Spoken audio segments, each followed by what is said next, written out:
السلام عليكم ورحمة الله وبركاته. dadkayga aan jeclahay soo dhawaada meel ka soo dunka joogtiin waxaan idin leeyahay mar haddii aad soo laabateen iyo hadda haddii aad nagu cusub tahay haddii aad ku soo fariistay si caafimaad qabta waxaan ku leeyahay say alxamdulillah dee allahaaga u mahadceli. fadlan haddii aad nagu cusub tahay subscribe noo saar, haddii aad horey noola joogtayna welcome back to another video.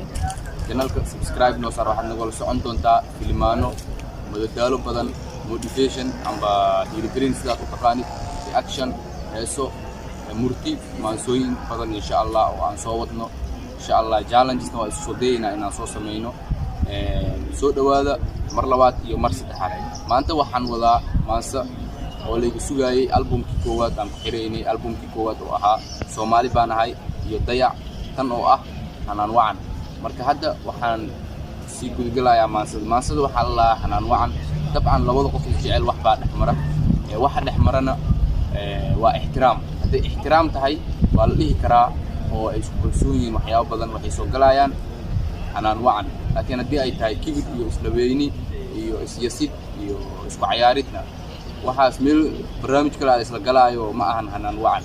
marka Hanaan wacan gaar ahaan maansadan waxay ka hadli doontaa Hanaan wacan, yani dulqaad badan iyo dabeecad wacan, dabeecad wanaagsan oo labada qof oo isjecel dhaxmarta. sidaas ahaan ayaan ugu soo bixiyay Hanaan wacan. qof ayaan iga soo codsaday oo Soomaali ah, wiil Soomaaliyeed oo halkan ka salaamayo, waana bilaabi doonaa insha Allah. ku soo dhawaada this is Awinjola. bari baa geedo loo heesay ku hoos yaal meel qabow ah, harsigiisuna la isku dagaalo ilaan waa bahdii nimcade. shimbiruhuna ka qaylinayaan, indhuhuna ku doogsadaan, laga maqlo codkooga hawada sare.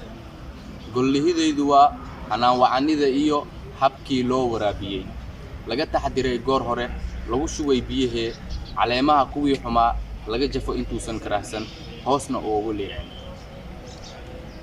cagaarsan hareerihiisu waqtiguu haweenku dhammaado, hurdadiina laga tooso, loo cageeyo wehelsigiisa, indhuhuna loola raacaa, hoolna looga dhigaa, hashiina way daba socotaayo geelihii baa ka quuta. ceelka jaarkii ahina biyahay ka wada cabaan.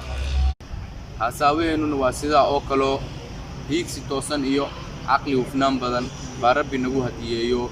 haygan baan ahaan wada jira hal mari, horumaryana heshiiskooga horeyna u socda hanaankeennu sareeyaa baan isla haysanaa hasiideen hiwaayadda caashaqaan na haleelay. maansada halkaas ayaan kusoo gabagabeynayaa. dabcan albumkii oo saddexda ku saabsanaa Soomaali baan ahay, dayac iyo Hanaan wacan halkaas ayaan ku xirayaa insha Allah. album kalan waa soo fiirinaa, haddii waqti aan u helo waan furi doonaa, waana soo diyaarin doonaa insha Allah. ilaa ayaa mahadis kale oo noogu dhameeyay albumkan si wanaagsan. waxaan idin leeyahay albumkan albumkiisa xigta intaan kulmi doono